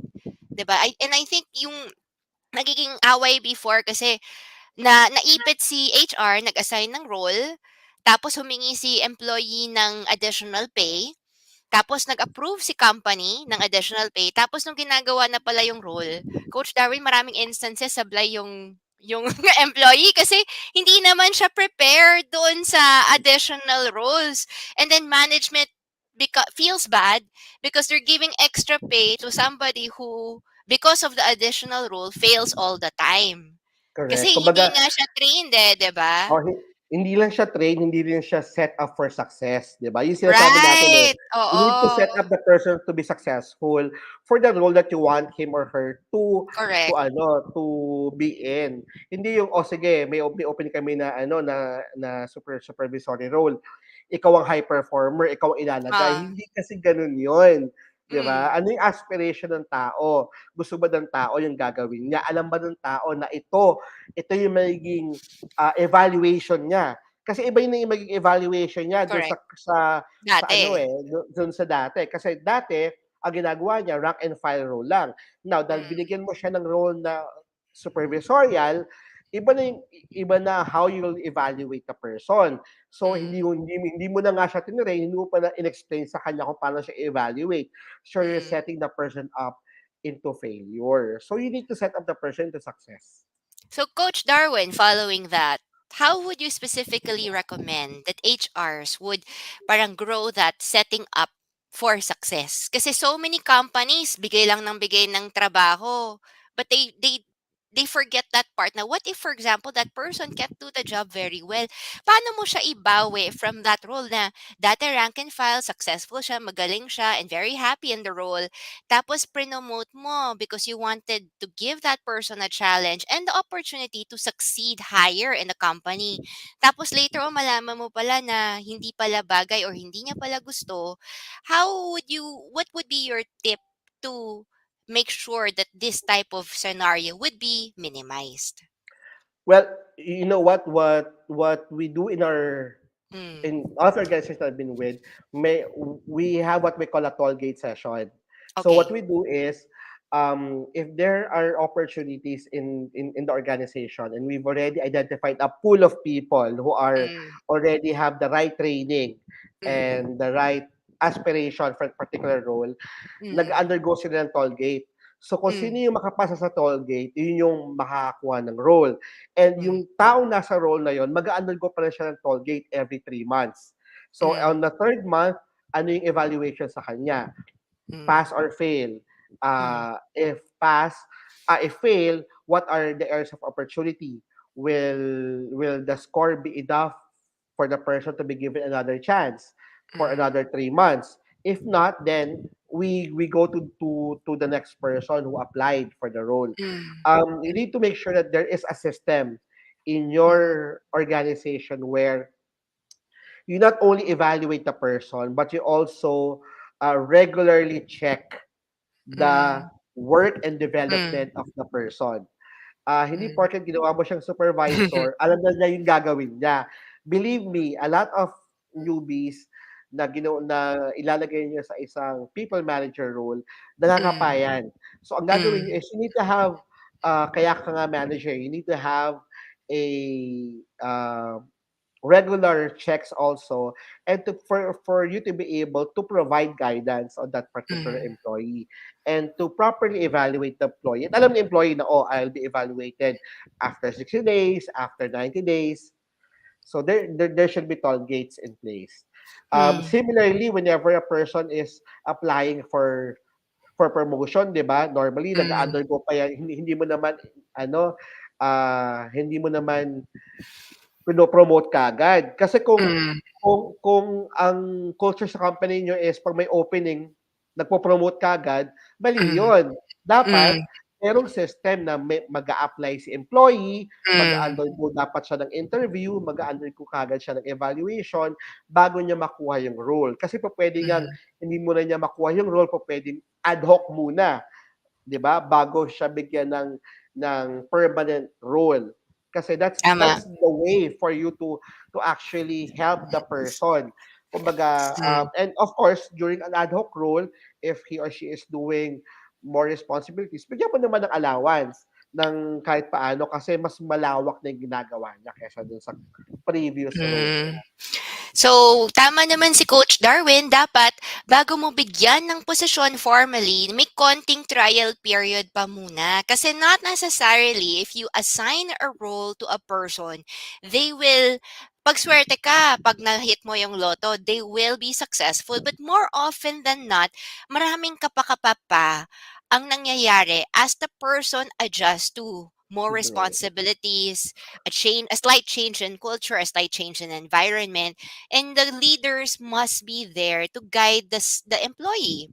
Kasi sabihin natin na we lose a lot of people if we don't give them a chance to grow, but we will also lose people if we give them the space to fail, 'di ba? And we're not going to promote people only na later on mag-aaway kayo kasi hindi naman talaga niya magampanan yung trabaho na binibigay mo sa kanya. And of course, who wants to disappoint the company? Who Correct. wants, 'di ba Correct. there's a lot of employees na parang I don't feel kasi na I'm in the right role kasi lagi ako pinapagalitan, and it really destroys the confidence of the employees. Confident Agree. employees are happy employees. If you know you're Agree. doing well in Agree. their job, lalo kang masyadong excited. Pero if feeling mo na araw-araw papagalitan ka, mawawala talaga yung gana mo para pumasok. 'Di ba?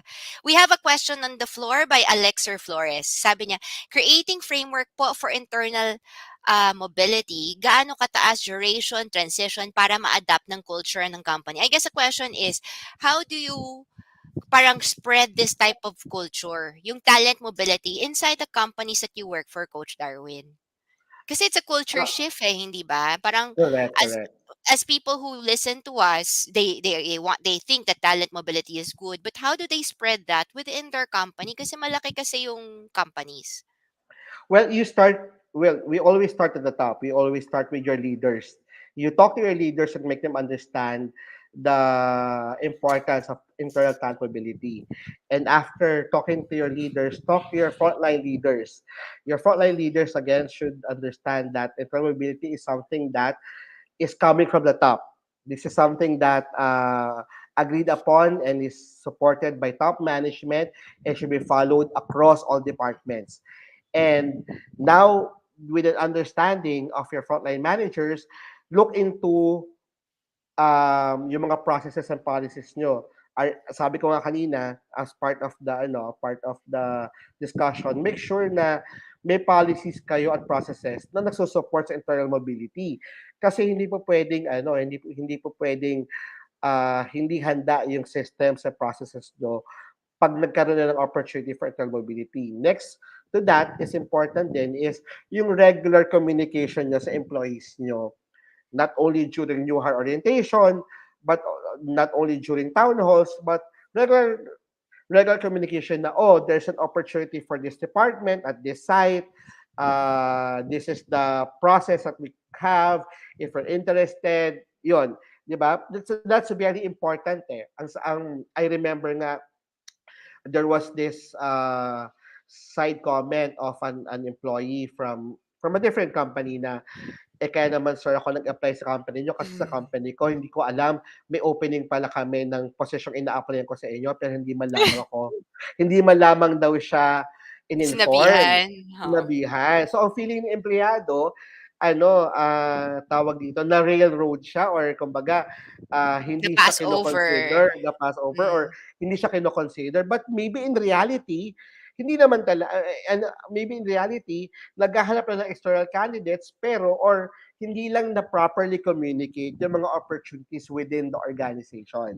'Di ba? Kaya kailangan may system talaga 'yan. Sabihin natin, every first Monday of the month, kailangan merong memo na Yeah.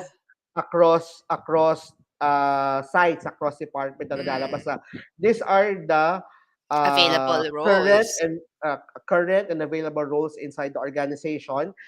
Mm. Aside from the roles is the yung steps on how you'll be able to apply for the role. Apply. And Mm. then if kung you want to be future ready, so pwede mo sabihin na for those employees who are interested for this role in the future, you might want to look into undergoing these different programs available in the organizations. Kumbaga, hitting three birds at one stone. Ini-inform mo sila, Mm. binibigyan mo sila ng opportunity sa mag-apply at yung mga hindi pa pwede mag-apply, alam na nila kung ano yung gagawin nila ngayon para maging ready sila sa role na yon pag naging pag nagkaroon ng opportunity again. Let me repeat that because I think it's very important. Many companies do not really advertise their job roles internally. Parang minsan nga nagugulat nga yung mga empleyado, uy, meron palang opening dito sa ibang department within my company, or merong tumawag na, uy, may opening pala sa inyo. And then you get shocked na Correct. parang somebody else from the outside knows about the opening more than you. So Correct. number one, Coach Darwin is saying, promote job openings within your company kasi baka may mga tao within that company na Interested. interesado sa mga job roles na yon. And once na interesado sila, they express their interest, trust me, they will also help you train a replacement in their current role. Kasi so many Correct. people are afraid na paano kung umalis siya sa role na to? Paano naman yung department na yon? Then you can make it conditional naman na tutulong pa rin siya to train the newbie na papasukin dun sa role na yon. Number two, you're also telling future people on ano yung mga apprentice programs or mga skill sets, Excel, what type of programs they have to learn beforehand to apply for these roles if in case they become more available in the The future. future. So you keep the growth of the company within the company. Because a lot of people, they only hire for skill sets. They don't, though they forget culture is very important. Right. The people who are Agree. with your company right now and who have lasted for many months are usually tugma sa culture na hinahanap mo sa isang empleyado. So meaning to say, somebody inside your company for 2 to 3 years na sanay na sa mga policies mo, culture mo, the type of management style that you have, versus somebody from the outside that who may be brilliant but may not like the culture that you have within your company.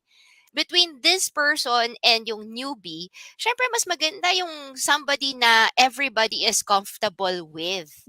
Kasi if not, Agree. if you don't give him the chance to grow, that person might look for more challenges outside the company. Sayang naman na bibigyan mo lang ng role ng tao na to kung nag-resign na sa inyo.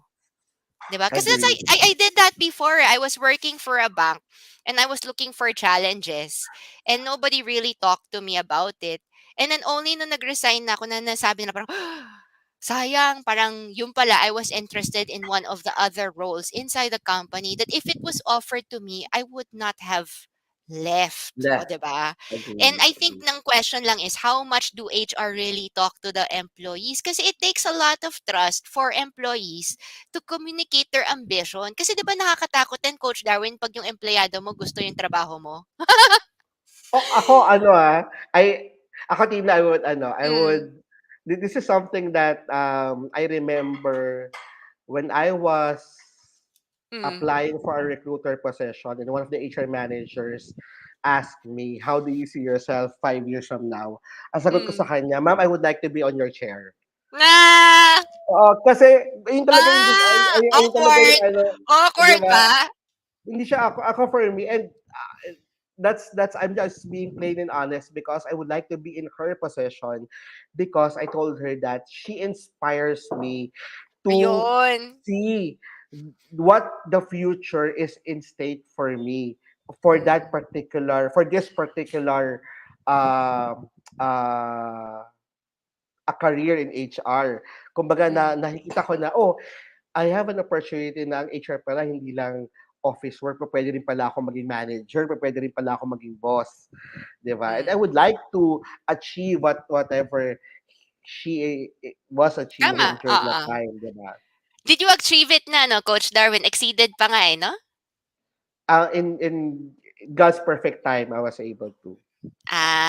What is your advice for mga HR newbies na who are looking for talent mobility inside our company but are just afraid to voice out their desires in lieu of baka 'di ba nakakatakot kasi magsabi kasi wala naman talagang opportunity pa na napropromote within the company. One thing that I would like to share to you is first is um you need to let your HR and your immediate manager what you're capable of and what your Mm, aspirations is. mm, Kasi 'pag hindi mo sinabi, walang makakaalam. 'Pag hindi nila alam, 'pag may opportunity pala na pupuwede sa'yo, paano ka nila sasabihan, papaano ka nila i-endorse, papaano ka nila iko-convince or ite-train, 'di mm, ba? mm, Make sure that they're aware that, you would like to be a supervisor or a manager in the future. Make sure that they're aware that you have experience or skills in this particular field or experience in handling people before, 'di ba?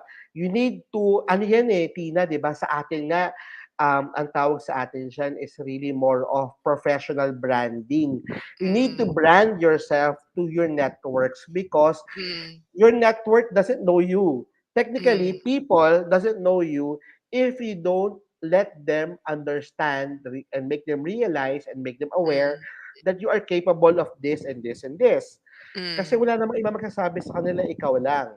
And the proper way to do it is, yun nga, you can be, you can be bold but respectful. When I say bold but bold but respectful, respectful. I love that. you can always have a one-on-one with your boss and tell her boss, you know what, this is what I really want in life, this is really what I really want in my career. Paano po kaya ma-achieve ko to? Or when you're with HR, you can say that, um pag meron naman pong opening, sabihin niyo sa akin kasi alam niyo, gustong-gusto ko pong maging ganyan eh, gusto ko yung role na yan eh. A lot of my former team members before um, came from operations, shifted to HR because lagi silang tumatambay sa office ko at lagi silang Ah, sabi, boss yung sabi sila sa akin na, boss pag may opening alam mo namang na ah, meron silang desire to shift to a different role and they're seeing HR as something that they would like to be into in the long run. So I mm, would I know when there was an opening, I asked them to I didn't hire them immediately. I asked them to undergo the process. And kasi you mm, don't this is very important for leaders. I would rather that you don't promote someone because you have the ability to promote the person. I would mm, rather that you promote the person because the person realize mm. that he or she is ready. Oh, Kasi kasi 'di ba, 'pag pinromote mo lang 'yan ng hindi siya ready, yayabang lang 'yan or magiging lax lang 'yan mm, or iaasa lang niya yung trabaho sa ibang mga tao, sa mga taong under mm, niya. Pero kung pinaghirapan niya yung isang bagay, kung mm, talagang nag-undergo siya ng ad hoc role muna or nag-training muna mm, siya mm, or talagang dumaan siya sa sabi nga butas ng karayom to get the role, mm, then mm, he or she will appreciate the gravity of responsibility of the role that she's mm, applying for. mm, So, yun lang. So making sure that people are aware, that's number one. What's your aspirations, your skills and background are.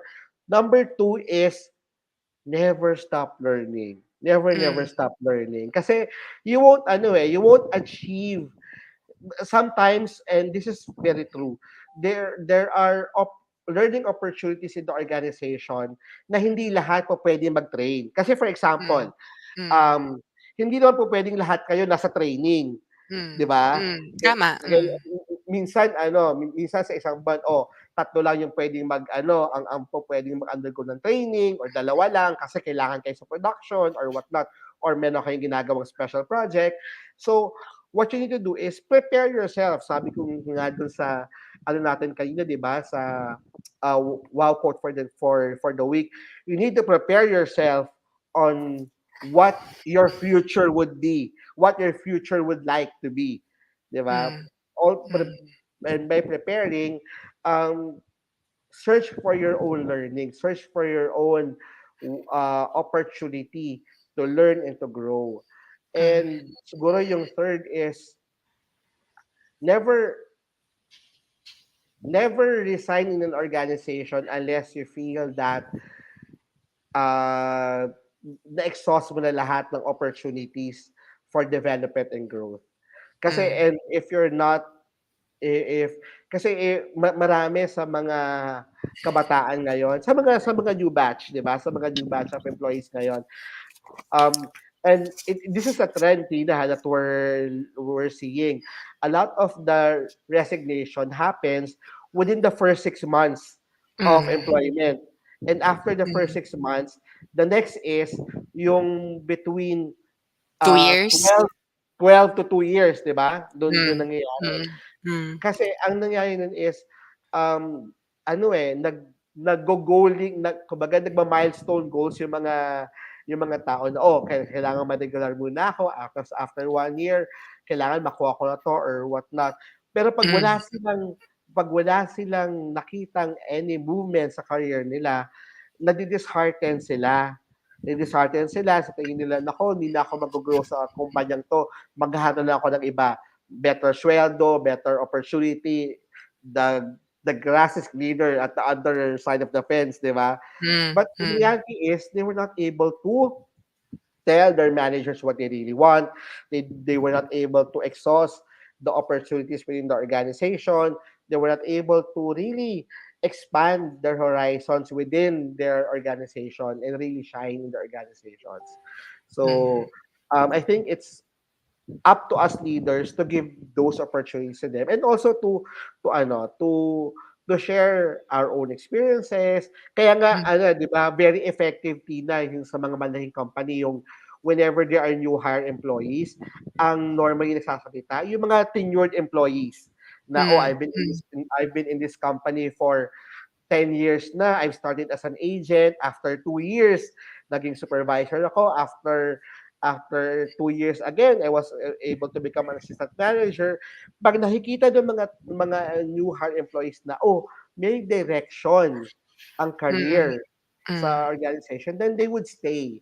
They would Mm. they would they would not only see the opportunity to be promoted but the opportunity to upskill and develop. Kasi ano eh, importante rin yung nakita nila yung development sa skill set nila, because pwede nila magamit yon if they really would like to move out into the organization, di ba?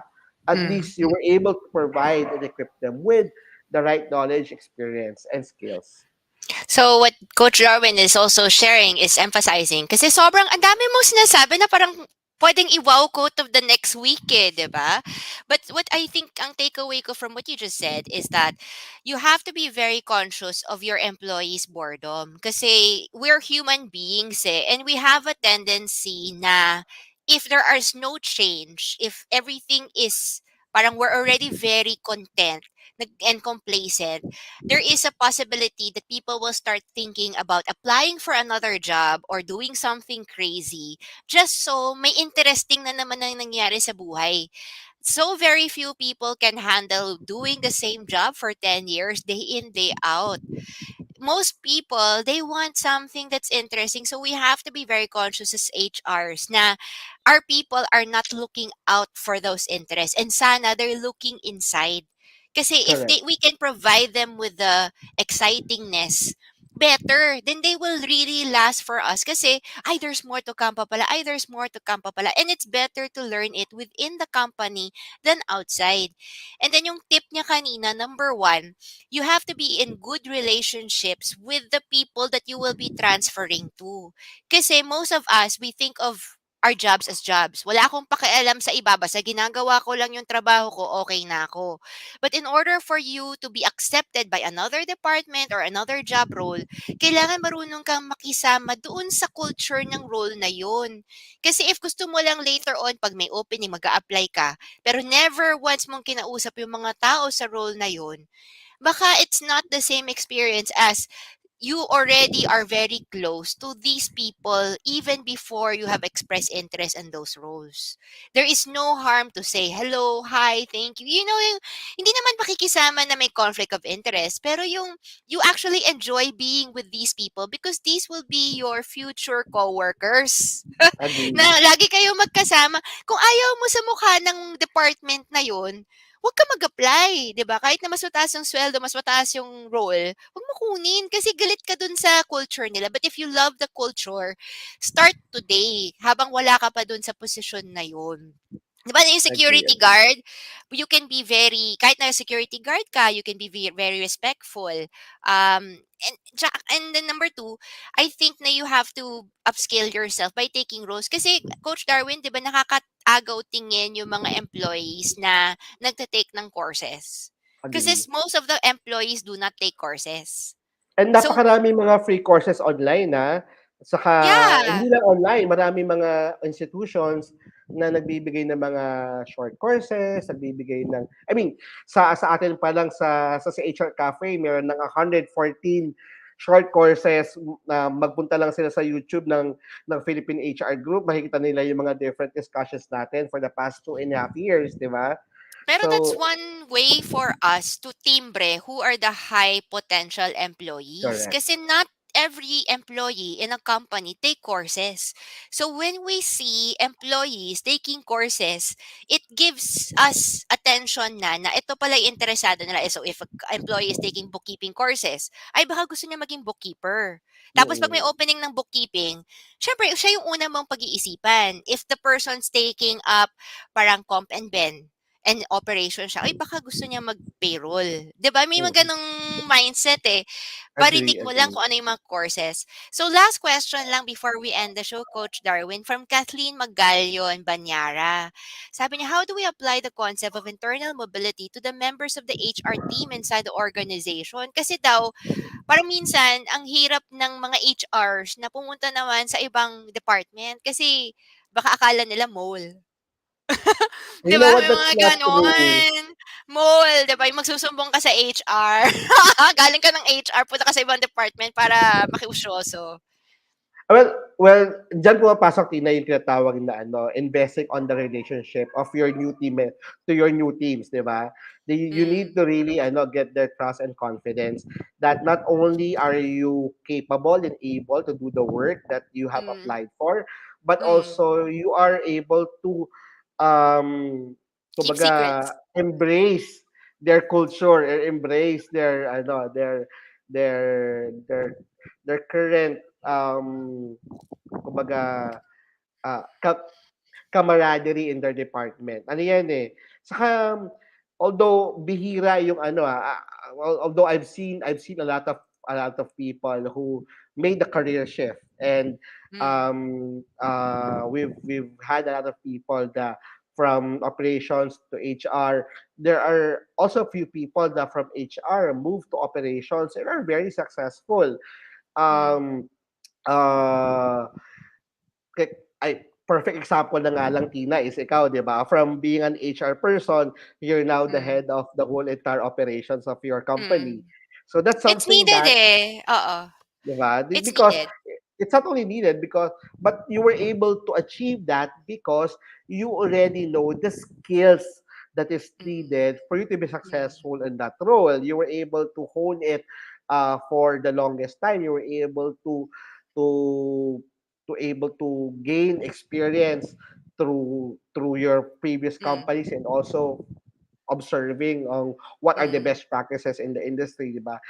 hmm, I always believe that we make decisions on how we would like to live hmm, our future life or our future hmm, self.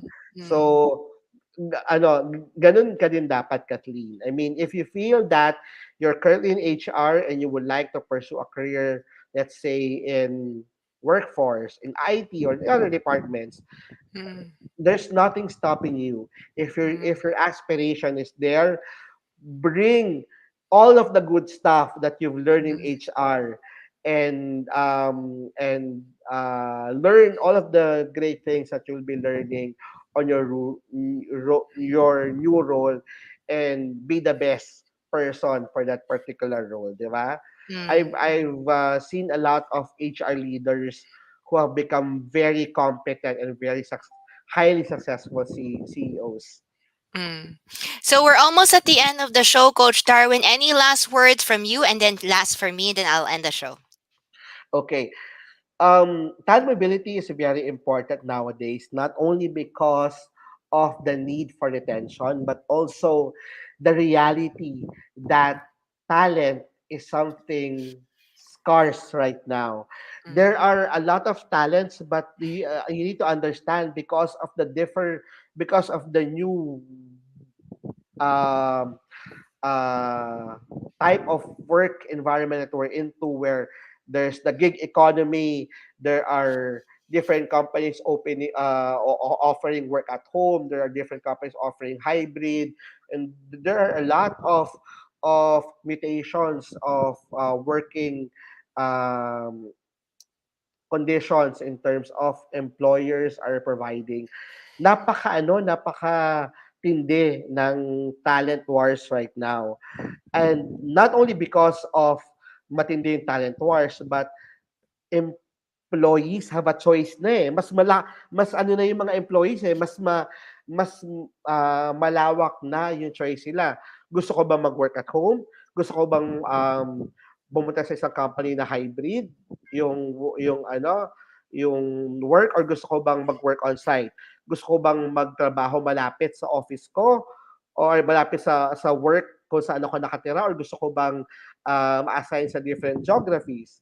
So not only is that talent acquiring talent is very hard right now, but because of the many choices of applicants, there's really a need for us to ensure that we have internal talent market stability.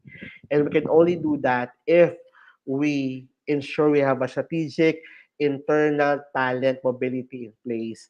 And internal talent mobility will not only help us, as I mentioned earlier, not only help us retain talent, but also help us make sure that there's always talent available whenever we need them, and you don't Mm. have to spend money or spend more of your resources just to find the right person, because the right person is just within your organization. Okay? Mm. Mm. So Until for next me, time. talent recruitment is very difficult nowadays. Tama po yung sinabi ni Coach Darwin. Siguro because of the advent of the internet, it's so easy for job seekers to switch positions, switch jobs, switch work. And we forget that the best pool that we have is the pool that we have inside our organization from people who might be interested in open roles and are open to the challenges right there. The best way that we can do that is to promote promote open positions internally and take a chance with the people that we have at the moment, kasi these are people that are already parang alam na nila yung company, alam na nila yung culture, they fit the culture, and they're pretty responsible, they can do the job well, so they're the best people to tap for these job roles. Second, we also need to ensure that we have the right systems in place to train these people for the roles that they're interested in. Kasi it's different lang na parang we expect, ay, sa mga third party, sa mga outsiders ang saka lang nila alam. Why not train our people while they are doing the current roles of the other parang responsibilities that our organization might need in the present and in the future. So for example lang ha, very, very wide. If you have an HR, for example, who wants to maybe try operations or bookkeeping, you can give that person the opportunity to apprentice or to train or to learn something about the role itself and to see kung talagang yun ba yung gusto niya for their future. Kasi there is also a possibility na pagka-try nila, ayaw pala nila. Gusto pala nila, lalo nilang na-value yung trabaho nila because they feel that this is the best place they can be in the organization. If we open our minds in giving them that chance to try, we might have better opportunities to retain our employees. Kasi long tenured employees are are harder to keep nowadays. People easily get bored and it's so easy to transfer or to resign and to go somewhere else. So might as well, why not parang fertilize our ground and open that opportunity, kasi it's not in the size of the company.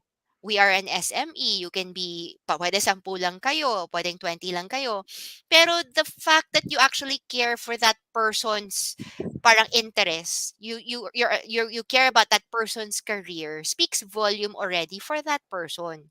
A lot of people think that people accept roles because of salary or benefits. But it's actually not the case. People stay in roles because they feel that their managers care, they feel that the managers hear them, and they are given the opportunity to spread their wings inside the company. They don't have to leave the company to discover. All they have to do is stay within the company, grow within the company, up to a point na, uy, it works pala. So, thank you so much, Coach Darwin, for talking about talent mobility. It's really, we need to talk about it more. Kasi when we Correct. were at the Philippine HR Tech Conference, everyone was talking about talent mobility. Successful companies deliberately think about talent mobility as Correct. a strategy in retaining employees. Tayo kasi recruitment outside eh. Yun yung uso, di ba? Yung sa mga Philippine HR group, paano mag-recruit sa labas, bakit nag-aawol? We really forget to promote from within. And it is a good reminder talaga, Coach Darwin, of what you've said. And to last, June Aspacio says career movement, sabi niya, talent mobility promotes equal opportunities among employees in the organization. Sometimes employees are resigning because their role seems to be a paradigm and don't know what they are heading for their career in the organization. With talent mobility programs, it opens the path for better disposition. As they said, to win in the marketplace, you must win first Win in the underworld. the Agree. workplace.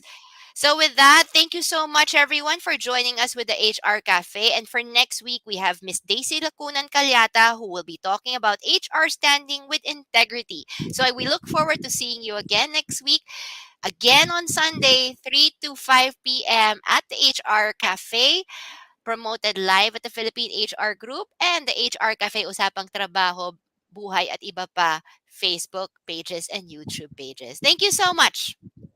Thank Thank you you, so much. everyone. God bless you. Happy Sunday. Bye bye.